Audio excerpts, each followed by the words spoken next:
You don't have a family of your own anyway, so it works out. That's what my mother said. At Thanksgiving dinner, in front of my 2 siblings, their spouses, and 5 children, while announcing that I'd be watching all 5 kids over Christmas. She hadn't asked me. She never does. What she didn't know was that I already had a plane ticket in my bag, and I wasn't going to cancel it. By Christmas morning, her perfect family holiday fell apart in ways she never imagined, and the group chat she used to shame me, it became the very thing that silenced her. Before I go on, if this story speaks to you, hit like and subscribe, and drop a comment with where you're listening from and what time it is there. I'd love to know. I'm Jessica. I'm 27. And this is what happened when I stopped being my family's free babysitter. Now let me take you back to Thanksgiving weekend. The night everything changed. My mother's house sits on a 1/4-acre lot at the end of Sycamore Lane in Millbrook, Virginia. White siding, black shutters, a porch swing that hasn't swung right since 2014. Every holiday, that house smells the same. Roasted turkey, cinnamon sticks simmering on the stove, and the faint burn of something Linda Mercer forgot in the oven because she was too busy directing traffic. That Thanksgiving, all 4 of us were there. Karen, my oldest sister, 35, 3 kids. Derek, my brother, 33, twin 4-year-olds. Their spouses. 5 children under 8, running figure 8s around the dining table. And me, 27, single, sitting in the chair closest to the kitchen because that's where I always end up. Halfway between the family and the cleanup. We were midway through dinner when Mom stood up and clinked her wine glass like she was giving a toast. She smiled at everyone. So, I've been thinking about Christmas. Karen and Brad, you 2 deserve that resort trip you've been talking about. Derek, I know Tina's parents want to see the twins. So here's the plan. She turned to me. Jessica will stay here with the kids, same as every year. I opened my mouth, but Karen was faster. Oh good, she said, sliding her phone across the table toward me. I already printed the allergy list for you. I looked at the printed sheet. Lily's peanut allergy, Ethan's bedtime routine, Noah's eardrops. Laminated, color-coded, like a manual for a new employee. I looked around the table. Derek was cutting his turkey. Brad was pouring more wine. Tina was studying her plate. Nobody flinched. Nobody said, "Wait, did anyone ask Jessica?" So I said it myself. Actually, I have plans this Christmas. Every knife and fork at that table went still. And then my mother said the thing I will never unhear. Plans? What plans? You don't have a family of your own anyway, so it works out. I didn't say anything after that. Not at the table. I just finished my mashed potatoes while the conversation moved on like nothing had happened, because to them, nothing had. The kids went to bed around 8. Karen and Brad took the guest room. Derek and Tina left for their hotel. I grabbed my coat and headed for the front door. Mom caught me in the kitchen. She was loading the dishwasher, which she always does when she wants to have a conversation she can pretend isn't a confrontation. Hands busy, eyes down, voice casual. Jessica, I don't understand what the fuss is about. I told her the truth. I said I'd booked a flight. I'd been planning this for months. I'd already gotten the time off from the clinic. She turned around and looked at me like I'd told her I was joining a cult. A plane ticket. For what? Some beach? She shook her head. You're being dramatic, Jessica. It's just a few days with the kids. It's not like I'm asking you to move a mountain. You didn't ask me at all, Mom. I shouldn't have to ask. That's what family does. From the living room, Karen's voice floated in. Honestly, Jess, I would do the same for you if you had kids. It's what sisters do. I looked back at the kitchen. Derek's chair was empty. He'd already left without a word. I said goodnight. I walked out. The screen door clapped shut behind me and the November air hit my face like cold water. I sat in my car for a full minute before turning the key. My hands were shaking. Not from fear, not from sadness. From the slow, sickening recognition that not a single person in that house had asked me what I wanted. Not once. Not in years. I drove home. I opened my phone. The plane ticket was still there in the app. Outer Banks, December 23rd. I stared at it for a long time. I didn't cancel it. My apartment is a studio above a hardware store on Main Street. 480 square feet. One window that faces the parking lot. A radiator that clangs at 2 a.m. like someone knocking. But it's mine. On the fridge, I had a printout of my approved time-off request from the clinic. December 22nd through the 28th. Signed by Dr. Nguyen 2 months ago. Next to it, a small notebook with a handwritten ledger I'd been keeping since June. 6 months of numbers. Every extra night shift. Every overtime hour. Every home-cooked meal instead of takeout. Every morning I made coffee in my own kitchen instead of stopping at the drive-thru. Every small sacrifice, tallied in blue ink. The total at the bottom of the last page. $2,340. That was my Outer Banks fund. My first real vacation since a high school field trip to Williamsburg when I was 16. 11 years ago. Megan and I had split an Airbnb, a little cottage 2 blocks from the beach. I'd looked at the photos so many times the listing was burned into my memory. White curtains. A porch with 2 rocking chairs. The sound of waves close enough to hear through the screen door. I called Megan. She picked up on the second ring. I told her everything. The announcement, the allergy list, the laminated schedule, the line about not having a family of my own. Megan was quiet for a few seconds. Then she asked me something that cracked the whole thing open. Jess, when was the last time your mom asked you what you wanted for Christmas? Not what you could do for everyone. What you wanted. I opened my mouth to answer. Nothing came out. I scrolled through years of memory and came up empty. That's your answer, Megan said. The apartment was quiet. The radiator clanged. And on my phone screen, the booking still glowed. Confirmed. Outer Banks, December 23rd. 2 passengers. To understand why I almost canceled that ticket, you need to understand how this started. Not with a single moment, but with a pattern. One that took root so quietly I mistook it for normal. 4 Christmases ago. I was 23, fresh out of nursing school, working my first real job at Millbrook Family Health. Karen had just had Lily, 7 pounds, 2 ounces, colic that could wake the neighbors. She and Brad were running on fumes. Mom pulled me aside on Christmas Eve. She had that soft voice she uses when she's already decided something but wants you to think it's your idea. Honey, Karen needs a break. You're so good with kids. Can you just watch Lily for a few hours on Christmas Day so we can all enjoy dinner? A few hours? That's what she said. I still have the text message in my phone from that morning. Just a few hours, honey. You're the best. A few hours turned into the whole day. Lily screamed through lunch, screamed through dinner.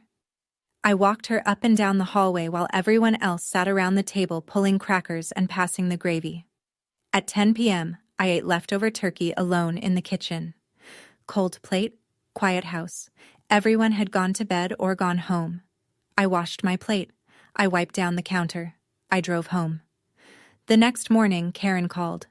Did Lily sleep through the night after you left? She didn't ask if I'd slept. She didn't ask if I'd eaten. She didn't say thank you, and I didn't think anything of it. Not then. I told myself Karen was exhausted, that Mom needed help, that this was what good daughters do. I believed it. That was year 1.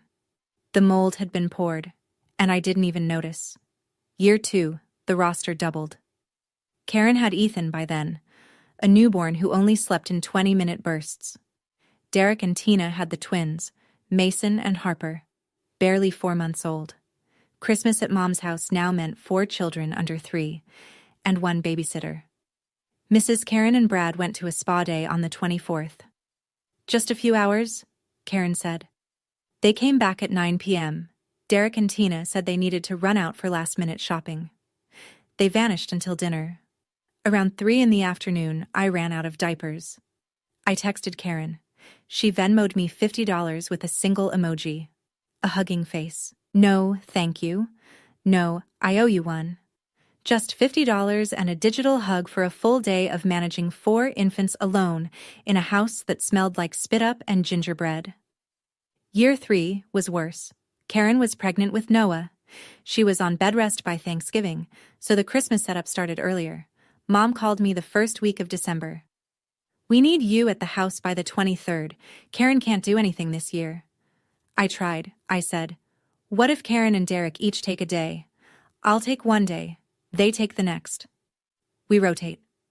Mom's answer was immediate. "They have spouses to spend time with, Jessica. You'll understand when you have someone." That sentence landed like a slap wrapped in tissue paper. Soft delivery. Hard truth underneath. I was chosen because I was alone, not because I volunteered. That year, I canceled Christmas Eve plans with friends. I texted Megan at 11 p.m. from Mom's couch, surrounded by sleeping toddlers. "Rain check again, family stuff."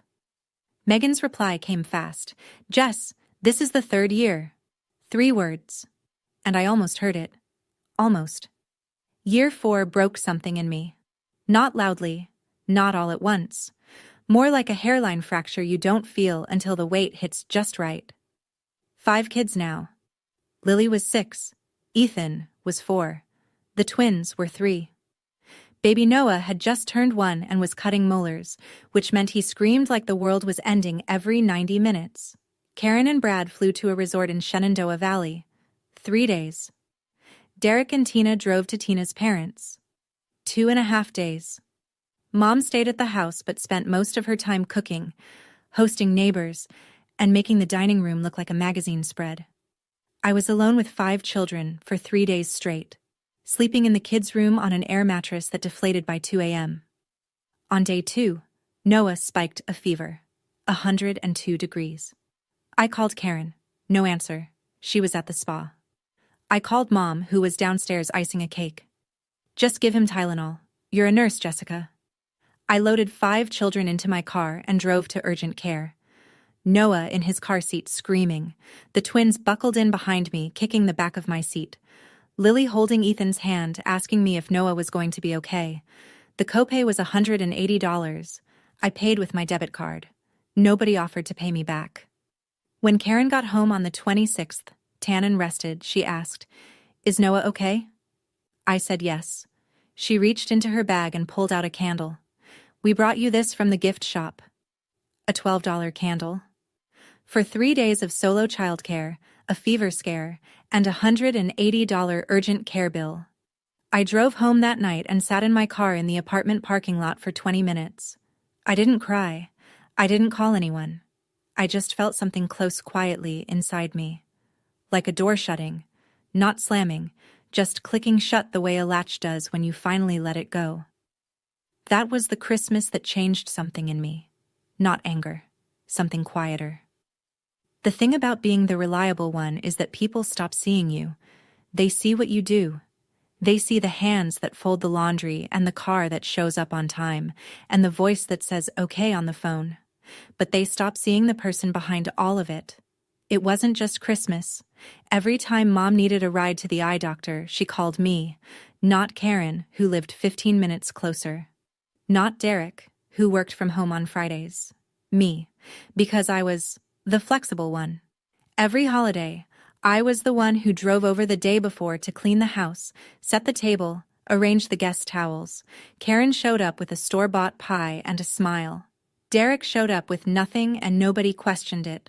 Mom introduced me to neighbors the same way every time. "This is my youngest. She's always so helpful." Not, "She's a registered nurse." Not, "She just got promoted." Just helpful. Like a household appliance with a name. And when I graduated from my RN program, cap, gown, the whole thing, not one of them came. Mom had a migraine. Karen said Lily had a playdate. Derek said he forgot the date. Megan was the only person there. She brought flowers and took a photo of me holding my diploma in the parking lot. I still have it. It's the only graduation picture I own. That night, I opened the family group chat.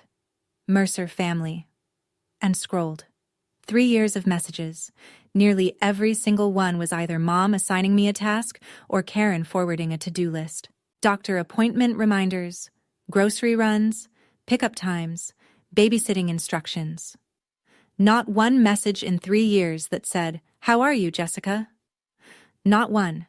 I used to tell myself they were just busy, but busy people still show up for the things that matter to them. I just wasn't one of those things. So here I was, late November, 4 Christmases deep in a pattern I'd finally named, and on my kitchen counter sat a notebook full of numbers that represented the first thing I'd ever saved for that was just for me. $2,340, 6 months of overtime, 6 months of packing lunches, 6 months of saying no, I'll make coffee at home every single morning. I could recite the math in my sleep. 4 extra night shifts a month at time and a half, minus what I put toward rent, minus groceries, and whatever was left went into the envelope I kept in my sock drawer. Megan and I had planned this trip down to the hour, an Airbnb 2 blocks from the beach, a seafood shack she'd read about online, a sunrise walk on the first morning, rocking chairs on the porch. I hadn't seen the ocean since I was 15. Then my phone buzzed. Group chat. Mom. Jessica, I'm forwarding Karen's list. The kids' schedule is the same as last year. Don't forget Noah's eardrops. Same as last year. Like it was already done. Like I had already said yes. Like the notebook and the overtime and the 6 months of going without didn't exist. Because to her, they didn't. I stared at that message for a long time. 6 months of extra shifts for a trip she didn't even bother to ask about before canceling it in her head. I wonder, if you were sitting where I was, holding that phone, what would you have felt? Have you ever saved for something that was finally, truly yours, and then watched someone treat it like it was nothing? I'd love to hear your story in the comments. I put the phone face down on the table. The screen went dark. For the first time in 4 years, I didn't type okay. 2 days later, Megan and I sat in a booth at Hal's Diner off Route 15 after a 12-hour shift. The kind of tired where the fluorescent lights feel personal. I had a sweet tea. She had a basket of fries she wasn't touching. "So, what are you going to do?" she said. I turned my straw in circles. "I haven't replied to the group chat." "I know. That's not what I asked." I looked at her. "If I go to the beach, my mom will lose it." "Your mom is going to lose it no matter what you do that isn't exactly what she planned." Megan dipped a fry and pointed it at me. "Do you actually want to cancel the trip?" "No." "Then don't. It's not that simple." "It is that simple. You just don't want it to be, because simple means dealing with the fallout." She set the fry down. "Jess, your mom's been mad every time you've wanted anything for yourself. You went to nursing school and she said it was a phase. You moved into your own apartment and she called it a waste of money. Her being upset is not the measuring stick for whether you're doing the right thing." I didn't answer. She was right, and I hated it. "What if they never forgive me?" I said. Megan leaned back in the booth. "What if you never forgive yourself for missing another Christmas of your own?" The diner hummed around us, plates clattering, the cook yelling an order number, a couple laughing by the register. I picked up my tea and took a long sip. "I'm going," I said. "I'm not canceling." Megan smiled. Just barely. Like she'd been waiting a long time to hear me say it. The only question now was whether I'd tell my family before I left, or let them find out on their own. The call came on a Wednesday evening. I was rinsing dishes in my apartment when my phone lit up with a name I didn't expect. Aunt Pauline? Pauline Hayes, my mother's younger sister, retired teacher. Lived alone in Keswick, 40 minutes south. She showed up to family events maybe twice a year, smiled politely, and left early. Most of the family thought she was just private. I'd always sensed it was something more. "Jessica, I hope I'm not catching you at a bad time." "No, Aunt Pauline. What's going on?" She paused. "I saw the group chat. Your mother posted that schedule and tagged you like you're the hired help. I just wanted to check. Are you okay?" I almost dropped the plate I was holding. I'd forgotten Pauline was in the group chat. She never posted, never reacted. I assumed she'd muted it years ago. She hadn't. "I'm okay," I said. "I'm just figuring things out." "I know what that means." Her voice softened. When I was your age, Linda made me organize every family reunion. Invitations, food, cleanup, all of it. I did it for 8 years. Not once did anyone offer to help. And when I finally stopped, your mother told the entire family I was the selfish one. She laughed, but it wasn't a happy sound. Sound familiar? My throat tightened. What did you do? I stopped showing up until they treated me like a guest, not the staff. Took about 2 years. But they came around. I was quiet. She let me be. Whatever you decide, sweetheart, I just want you to know, choosing yourself is not the same as abandoning your family. I whispered a thank you that probably didn't sound like enough. Then, just before she hung up, Pauline added something that changed everything. And Jess, I've been reading that group chat for 3 years. I've seen every message your mother sent about you. You should know that. The line went quiet. My kitchen felt very still. After Pauline hung up, I sat on my couch with the phone in my lap and opened the group chat. I'd read these messages before. Hundreds of them, over 3 years. But I'd always read them the way you read road signs on your daily commute. Background noise, routine, expected. This time, I scrolled with different eyes. Last Christmas, December 24th, 3:14 p.m. I was at urgent care with Noah. 5 kids in tow.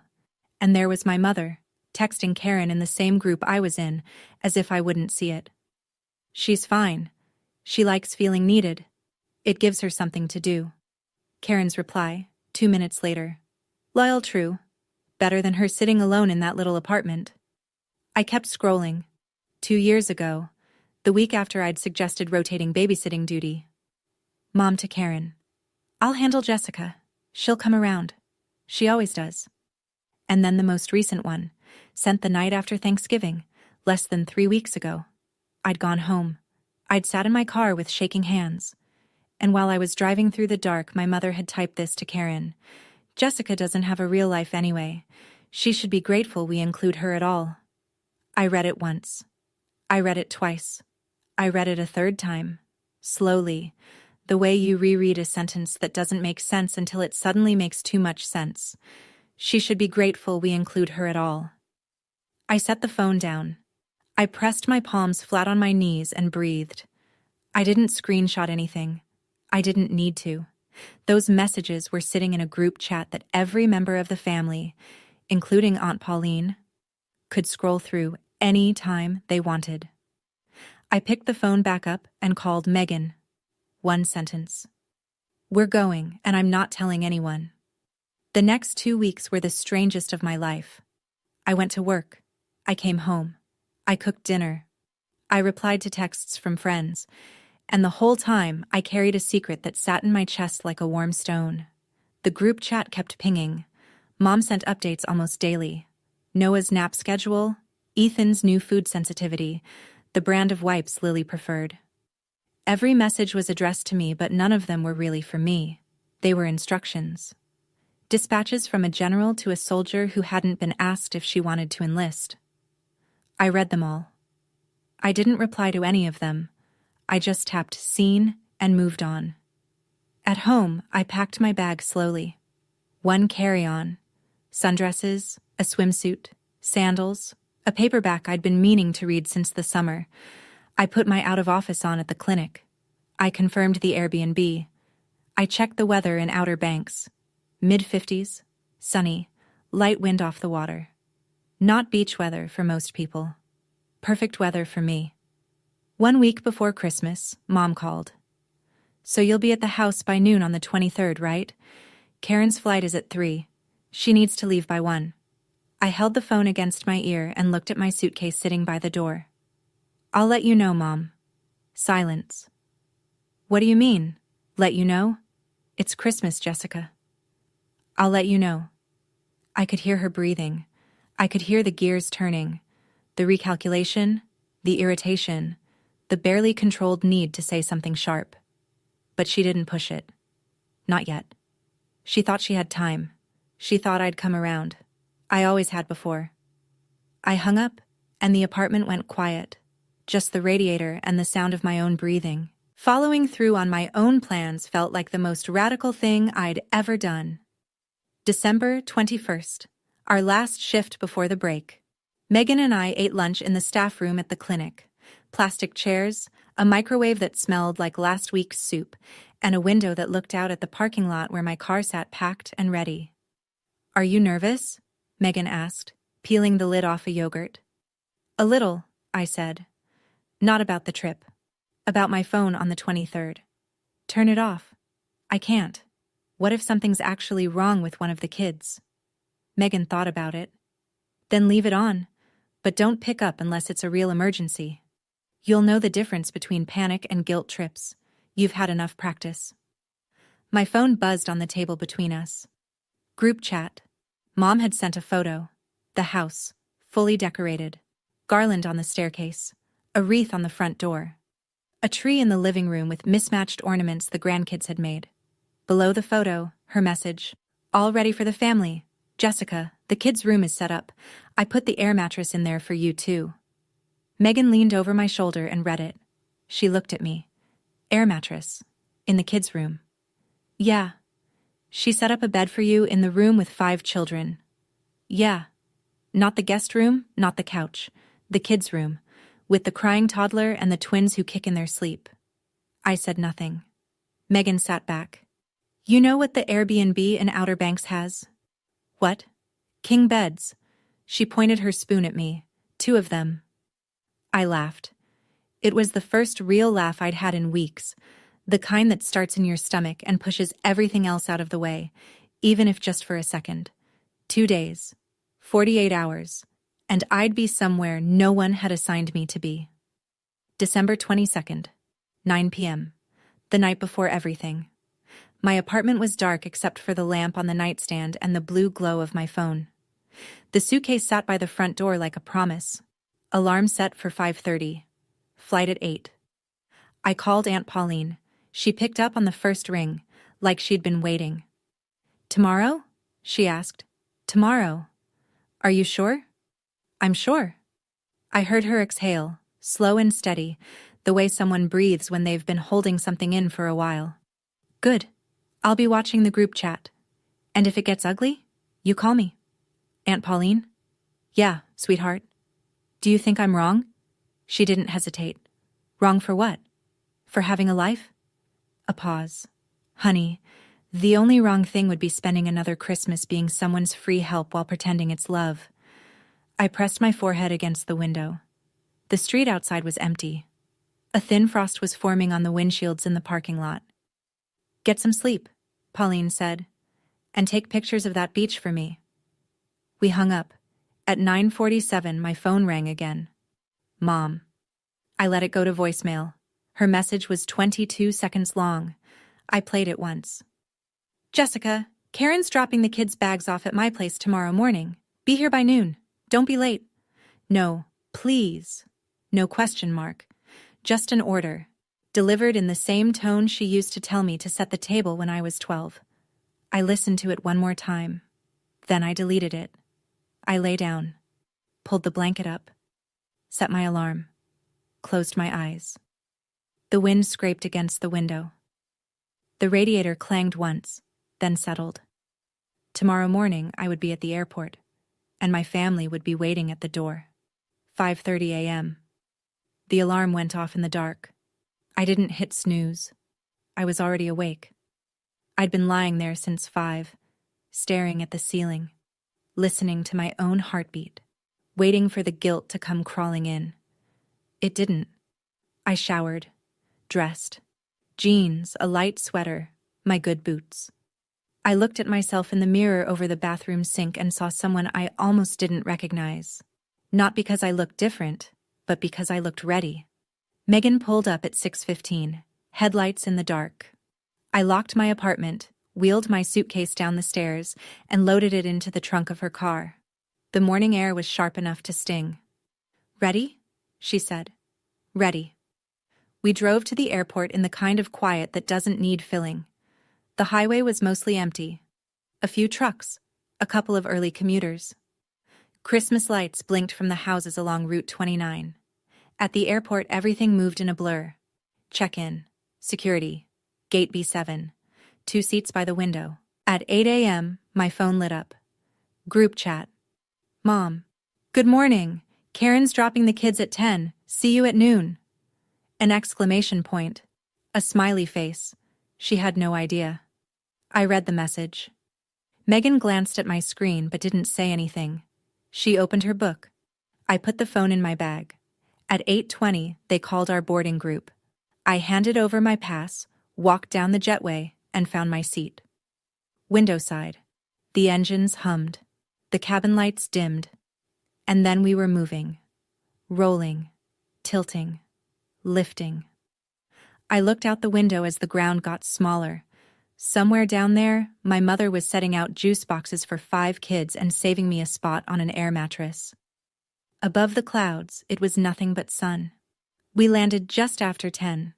Outer Banks smelled like salt and pine, nothing like Virginia in December.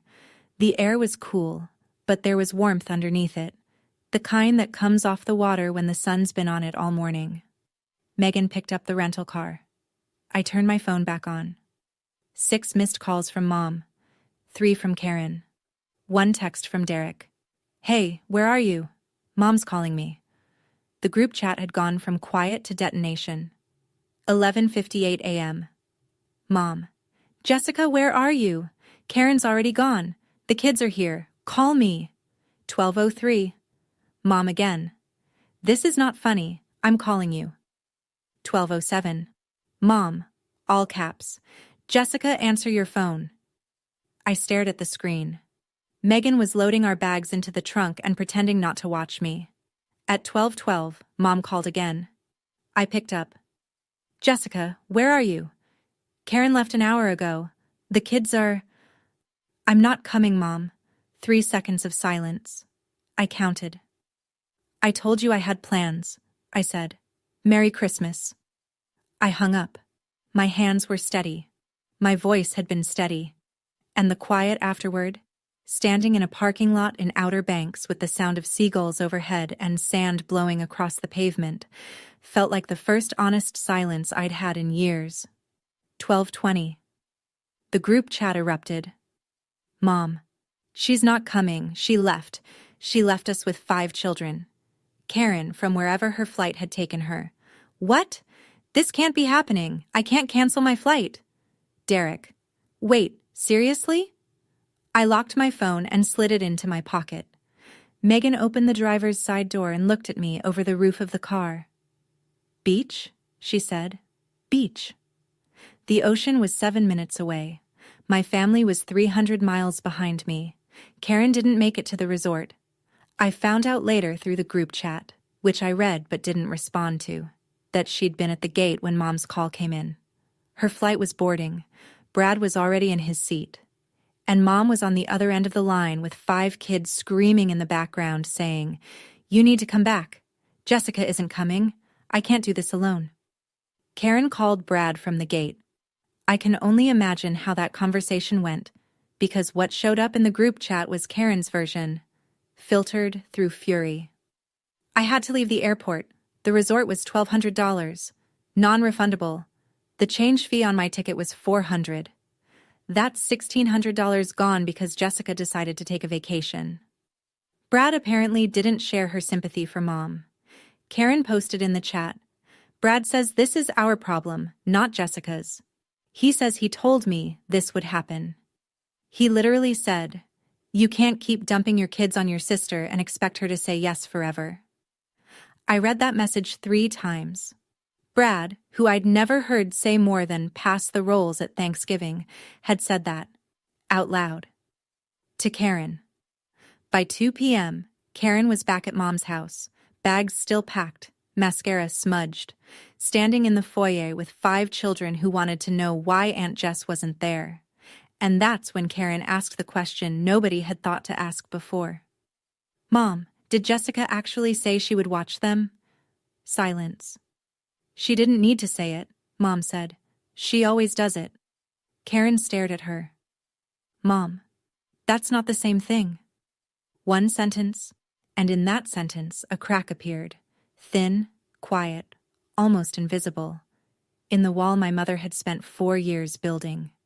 Derek had always been the quiet one. Not quiet in a thoughtful way. Quiet in a convenient way.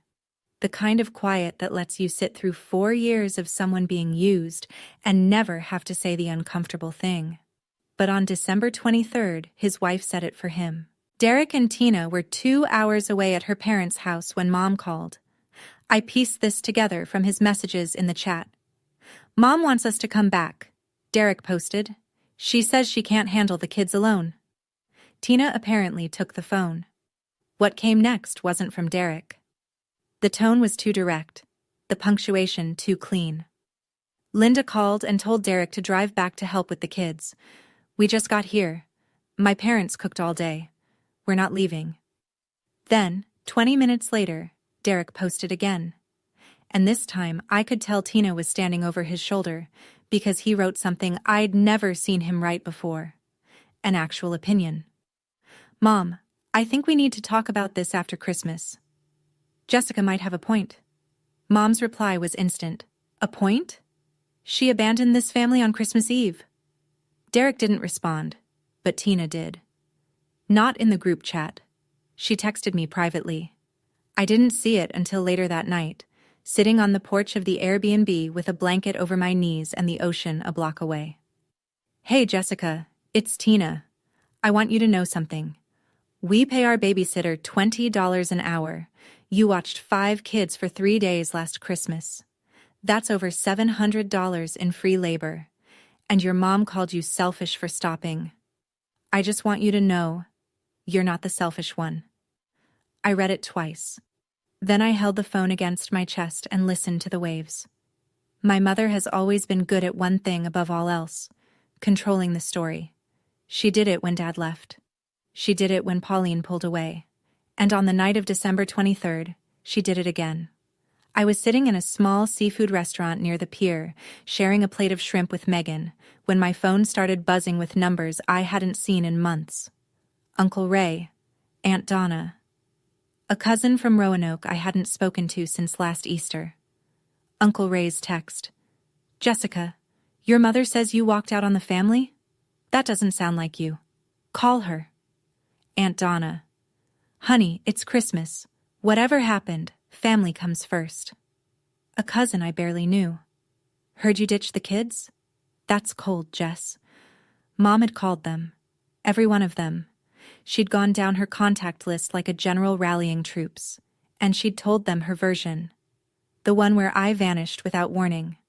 Abandoned 5 helpless children, and ruined Christmas because I wanted a beach vacation. She left out the part where she never asked me.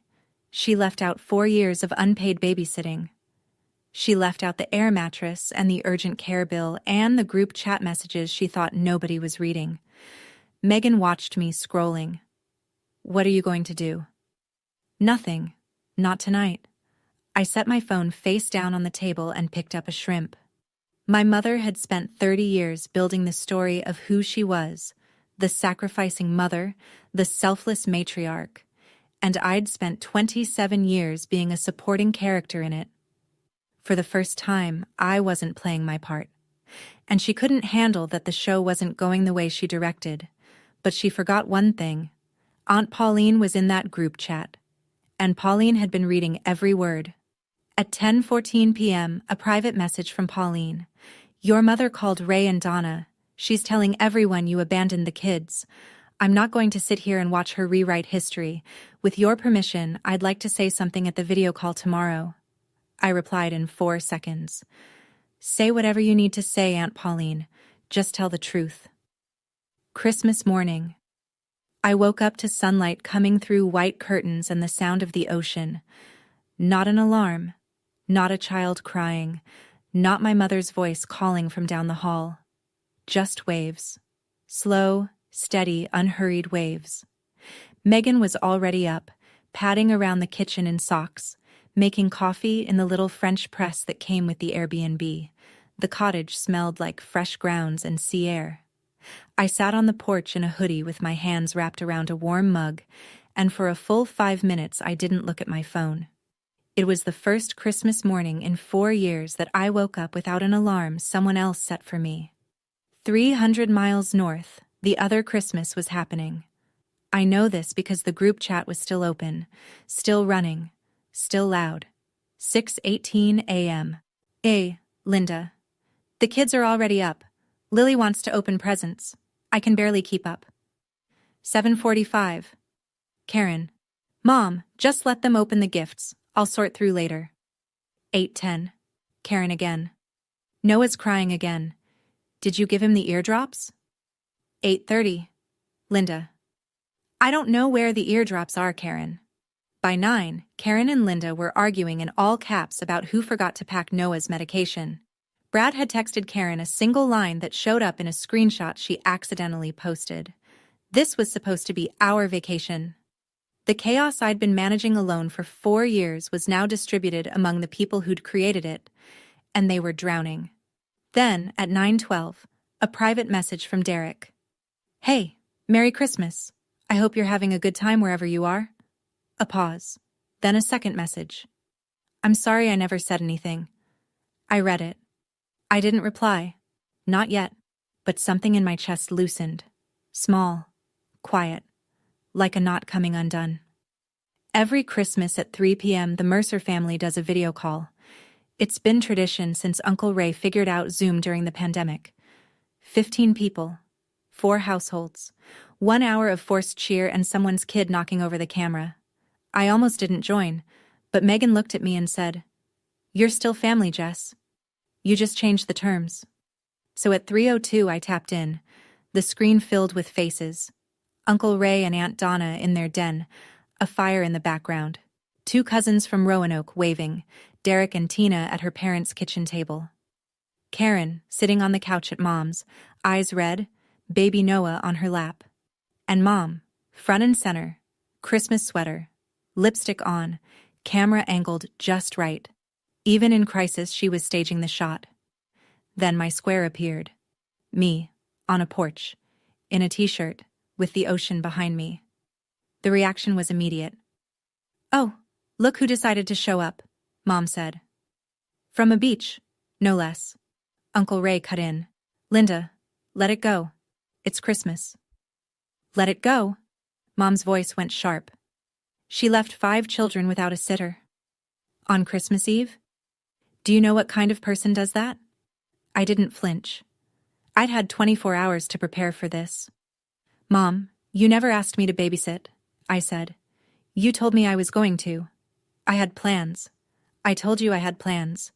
You ignored me. Plans? A vacation? Over family? When was the last time anyone in this family asked me what I wanted for Christmas? Nobody spoke. 2 seconds. 3. And then, from a small square in the bottom corner of the screen, Aunt Pauline unmuted herself. Linda, she said, I think it's time we talked about this honestly. Every face on that call went still. Pauline's camera was angled slightly upward. You could see the ceiling fan in her living room turning slowly behind her.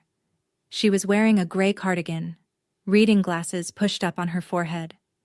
Calm the way only someone who's been thinking about this for a long time can be calm. Linda, I love you, she said. You're my sister. But I've been watching what you do to Jessica for 4 years, and I watched you do the same thing to me for 8 years before that. Mom's face tightened. Pauline, this is not about you. Uncle Ray's voice, firm. Linda, let her finish. Pauline continued. I'm in the family group chat. I've read every message, every schedule you sent Jessica without asking, every list Karen forwarded like Jessica was on payroll, and I've seen how you talk about her when you think she isn't paying attention. What are you talking about? Do you want me to read it, Linda? Pauline's voice didn't waver. Because I saved screenshots. Not because I was building a case. Because when I read those messages, I felt sick. And I wanted to remember what it looked like. So I'd never let it happen to anyone else in this family.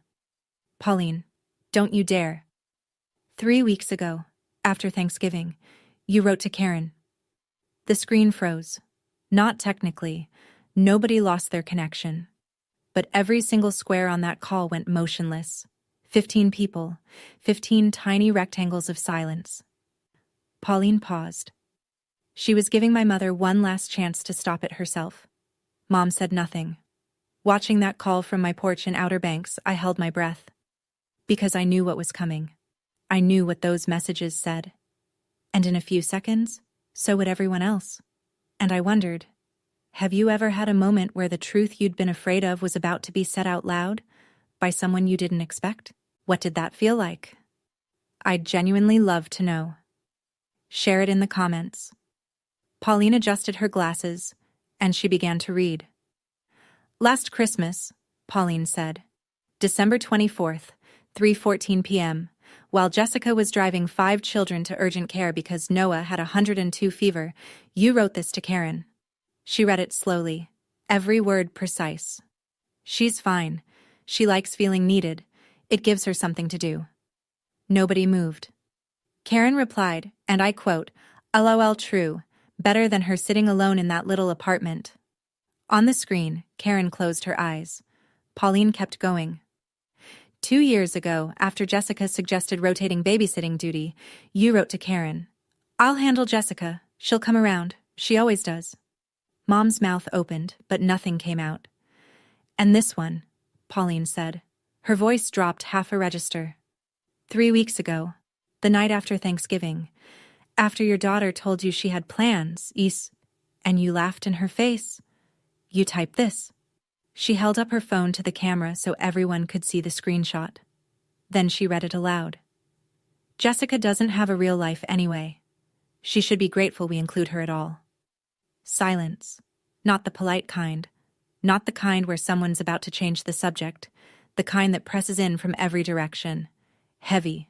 Total. Suffocating. 15 squares on a screen. No one typing. No one shifting. Somewhere in my mother's living room, the furnace clicked on. Through her microphone, I heard something I'd never forget. The soft, barely audible sound of snow falling against the window. 5 seconds. 10. The longest silence in the history of the Mercer family. Uncle Ray broke it. His voice was low, careful, like a man choosing every word on purpose. Linda, is that true? Did you write that? My mother's eyes were wet. Her mouth moved. It was taken out of context. And from the couch behind her, Karen said, Mom, I was in that chat. I read them too. They weren't out of context. What happened next was a masterclass in a person running out of weapons in real time. Mom tried guilt first. She always does. I raised those kids alone, she said, her voice cracking. After their father left. 18 years. No help. No breaks. And this is how you all repay me? By ganging up on me on Christmas Day?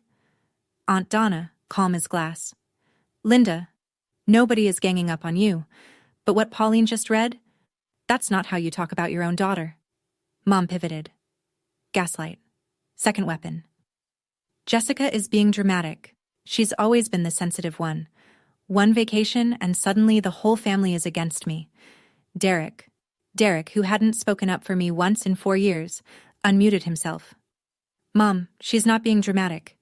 His voice was halting, like a man unlearning silence in real time. She asked us to take turns 3 years ago. We all said no. I said nothing. That's on me. Mom stared at his square on the screen. Then she turned to Uncle Ray. Social pressure. Her last play. Ray, you're her uncle. Tell her she's wrong. Tell her family comes first. Uncle Ray didn't blink. Family does come first, Linda. That includes Jessica. And from what I'm hearing, she hasn't come first in a long time. That's when Mom started crying. But even through the tears, even through the shaking, I noticed what she did next.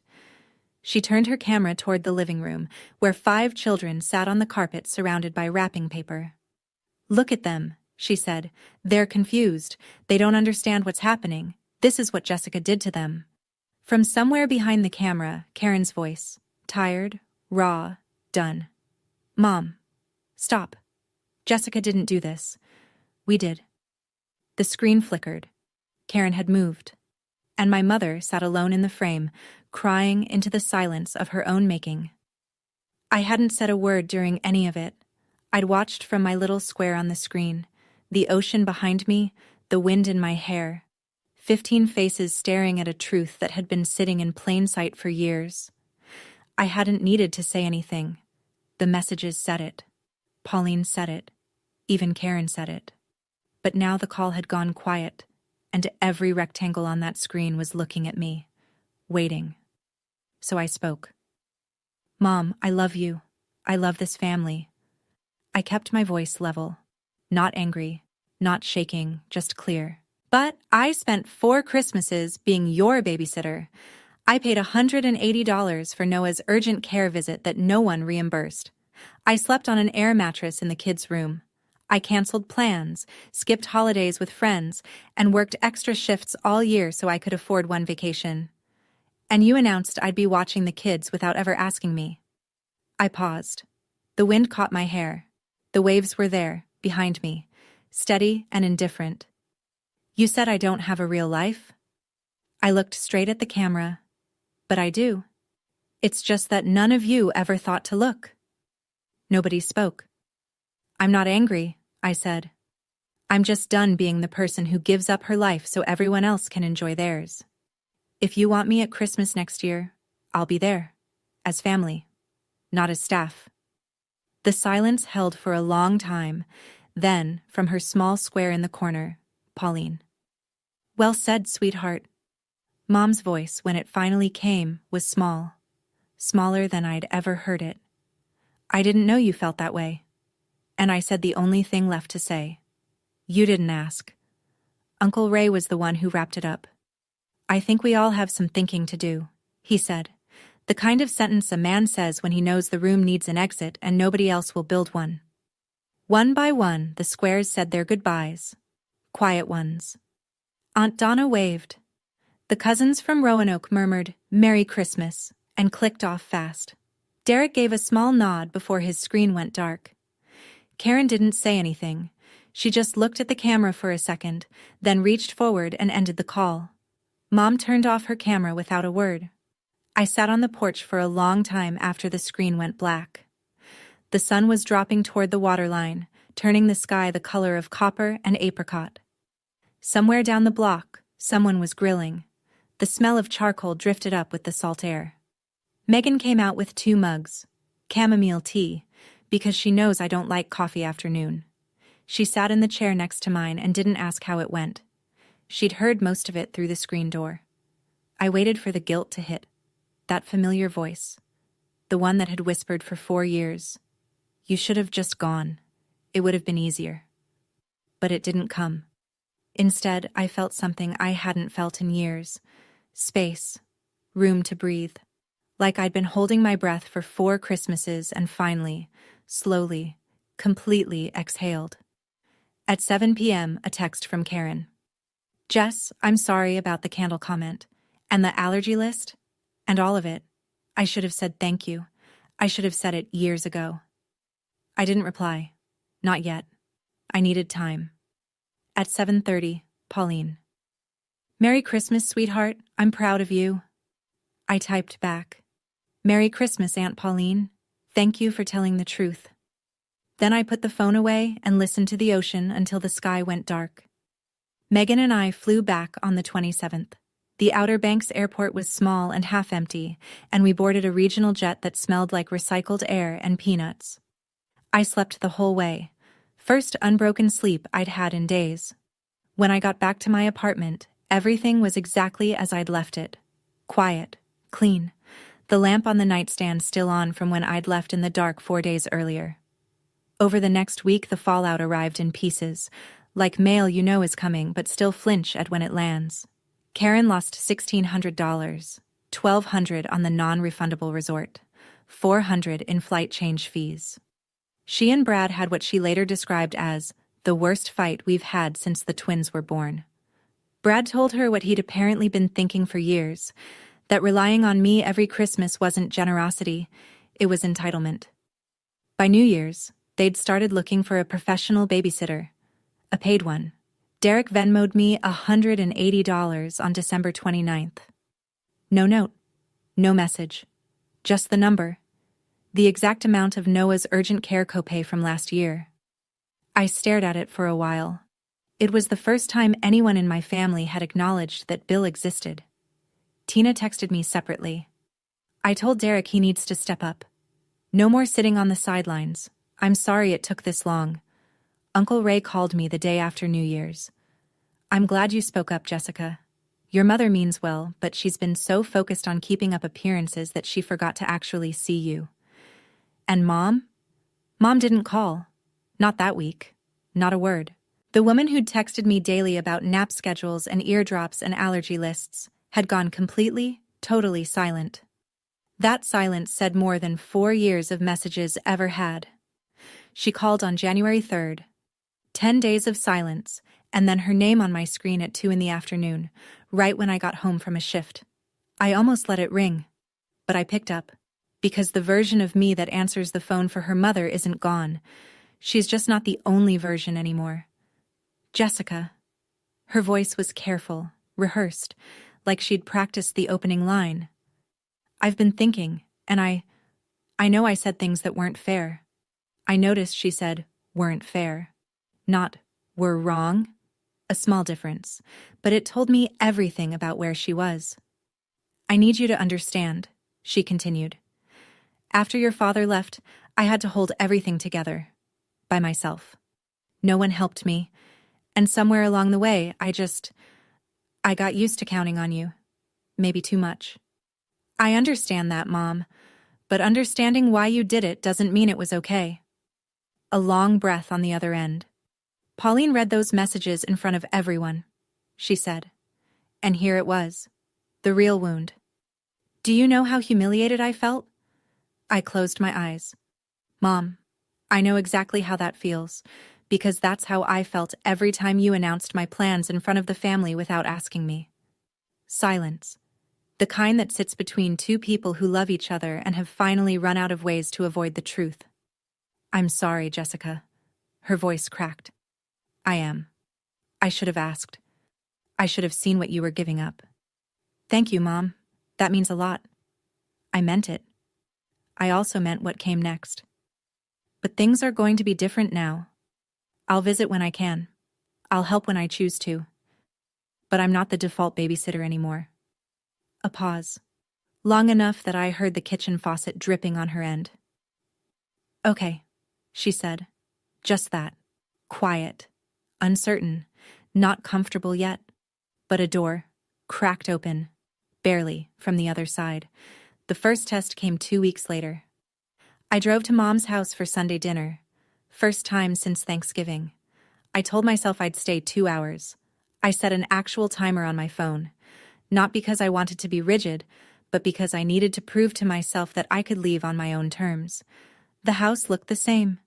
Christmas decorations still up because Mom always waits until mid-January. The porch swing. The black shutters. The wreath on the door. But something was different. When I walked in, the table was set for 2. Not 10. Not 5 kids and an air mattress. Just 2 place settings, 2 glasses of water, and the smell of chicken pot pie. My favorite. Not Lily's. Not Ethan's. Mine. Mom didn't say much. She moved around the kitchen a little slower than usual, a little quieter. She asked me about work. She asked about Megan. She didn't mention babysitting or the video call or the beach. We ate. We talked about small things. The neighbor's new dog, the ice on the roads, whether the diner on Route 15 had changed their menu. It was careful, like 2 people relearning the shape of a conversation they'd been having wrong for years. I stayed an hour and 45 minutes. Then I stood up, kissed her on the cheek, and drove home. 2 days later, Karen called. Hey Jess, we're looking for a sitter for Valentine's weekend. Do you know anyone good? We're willing to pay this time. I gave her the name of a coworker from the clinic. Karen booked her. $20 an hour. No laminated list. Just a normal transaction between a parent and a professional. On my birthday in January, Derek texted the group chat. Happy birthday, Jess. Dinner on me this weekend? First time in 27 years anyone in that family offered to take me out instead of the other way around. I didn't burn any bridges. I just stopped crossing the ones that only went one way. It's February now. The snow outside my apartment window is starting to melt. Slow drips from the gutter, little rivers running down the parking lot toward the storm drain. Spring's not here yet, but you can feel it getting closer. On my fridge, there's a new photo. Me and Megan on the porch of that Airbnb in Outer Banks, coffee mugs raised, the ocean blurred and blue behind us. Next to it, a picture of me and Aunt Pauline from New Year's, her arm around my shoulder. Both of us laughing at something I can't remember now, but it doesn't matter. What matters is that I look happy, genuinely happy, not the performing kind. My mother and I aren't fixed. We may never be. She still slips sometimes, a comment about how it would be nice if you visited more, a pause on the phone that feels like a guilt trip loading, but she catches herself now. Or at least, she tries. And I've learned that trying, even clumsily, is more than I got for 27 years. For a long time, I thought love meant making yourself useful, that if I stopped helping, I'd stop mattering. But here's what I learned sitting on a porch in Outer Banks on Christmas morning while my family scrambled 300 miles away. The people who only value you when you're useful don't value you at all. And the ones who love you, really love you, will still be there when you stop performing. If you're the one in your family who always says yes, the one who cancels plans, covers the cost, watches the kids, sets the table and clears it, and nobody ever asks what you need, I just want you to know this. You're allowed to stop. Not because you don't love them, but because you love yourself enough to finally take up space. That's my story. If it reminded you of yours, I'd love to hear it in the comments. What would you have done? Boarded that plane or stayed? And if you've already drawn a line with your own family, how did it go? Every story down there helps someone else feel less alone. If this one meant something to you, hit like and subscribe. It genuinely helps more people find these stories when they need them. And if you want another one just like this, check the link in the description. Trust me, that one hits just as hard. Thank you for listening. Take care of yourself.